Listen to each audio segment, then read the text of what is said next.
His entire words. Some we dispute, some we disagree, some he engages, some he understands and appreciates the level of religious understanding. So you see, at the level of scholarship and religious understanding, there's so much, so many issues that we appreciate and understand one another. Our problem is a problem of ignorance. Our problem is a problem of arrogance. And of course, arrogance of power. What is the problem? I was in this dialogue with the European parliamentarians and again the French parliamentarians this morning and this afternoon.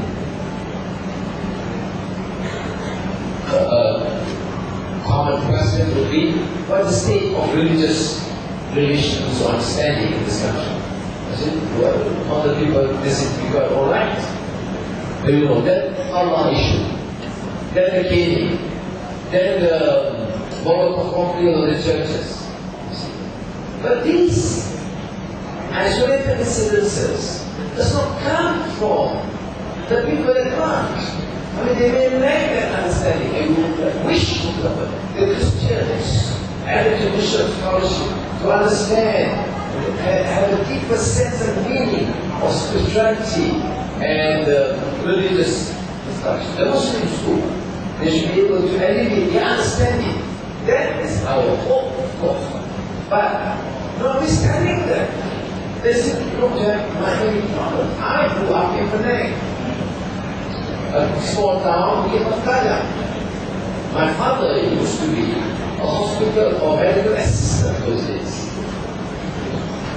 And my neighbors were, Chinese or Indians, and I used to call them Uncle Koko, Uncle Mania, So it's all uncles and aunties to me. And when I grew up, I went to college for the myself. And during the school break, my friends would come to the village. By that time, my father was already a member of parliament, representing Anwar, of course.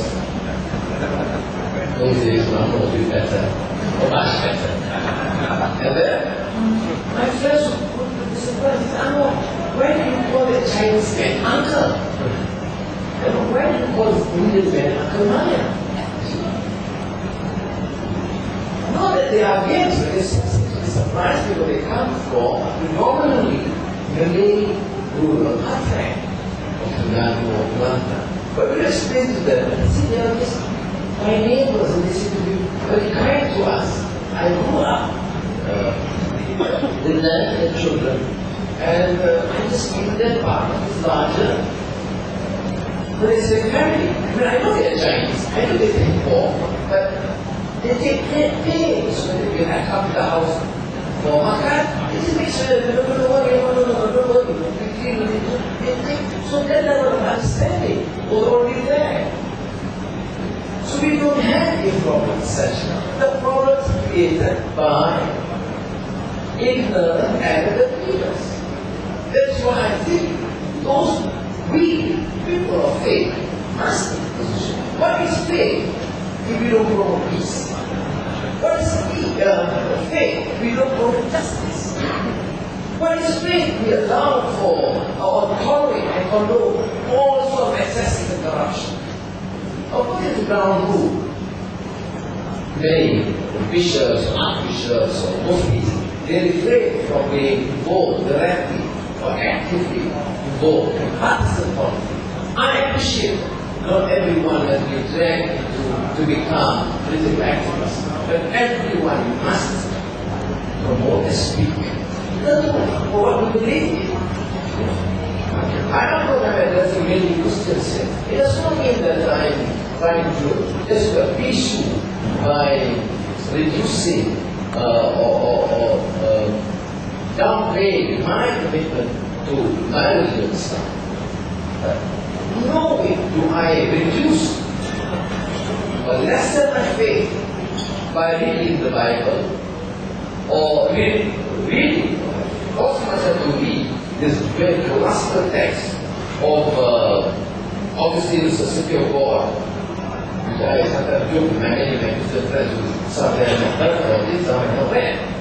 Or, which I would like to put a philosophical, mystical, spiritual treatise of St. Thomas Aquinas. Because St. Thomas Aquinas has a greater bearing because of his understanding. Because his guru, his chief guru, I can't call the name, was also an Arabist, master in the Arabic language. So St. Thomas Aquinas came up with some rudimentary of great grasp of Christian ethics, but with an impressive understanding of Islam. So to conclude, I would therefore need to use this opportunity to alert the Christians that faith in religion is for us to foster understanding, appreciation. There's a Quranic verse that clearly states with full recognition the fact that God created man, human, various tribes, cultures, languages, so that we know and learn from one another. It's not even tolerate one another. The term is لِتَعَارَفُوا in Arabic, in the Quranic language. لِتَعَارَفُوا is to understand, appreciate, and learn from one another. So how do I, as a Muslim, say that if I happen to be a Malay, then there is a different language among the Chinese, I cannot learn and appreciate or respect the rights of people to learn their own language or conduct their own culture.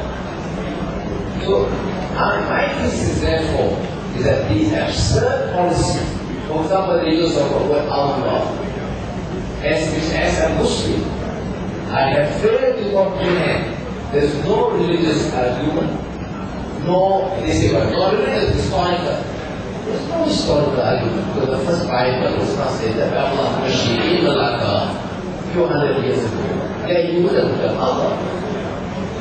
And it was not of controversy.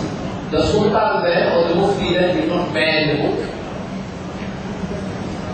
Never mind in Indonesia, they have greatest scholars and the greatest Islam tradition there. It did not become a controversy. Or in the Middle East, where you speak to the Arabs, both Muslims and Christians and good Coptics in Egypt, and they say, can you meet me tonight? Insha'Allah. It's automatic. But if they meet any Amno leader, they will say, Insha'Allah. Allah fair. So it's just a level of ignorance and stupidity that must not be condolened. So I mean, that's one example, but it's very central. Don't underestimate. If you go and touch the raw nerve of believers, and then you decide how, then what is the future? Where is the limit? If you go and use state authority and law to try and interfere, even at this core, you name your God, and we and they decide what to do. This, I think, is a very dangerous transgression, to my mind, of the fundamental principle, not of the constitution of any religion. That's my view. That's why we decided and took a very tough stance on that. And the short way was there, we fully understand the risk we took. But the first few weeks, because we lost the battle. Because Putusan Malaysia, the military press went hard against us. But we were convinced that we made the right decision on the issue of and on the issue of faith, I don't think we can compromise. So after a few weeks, slowly you see Anwar and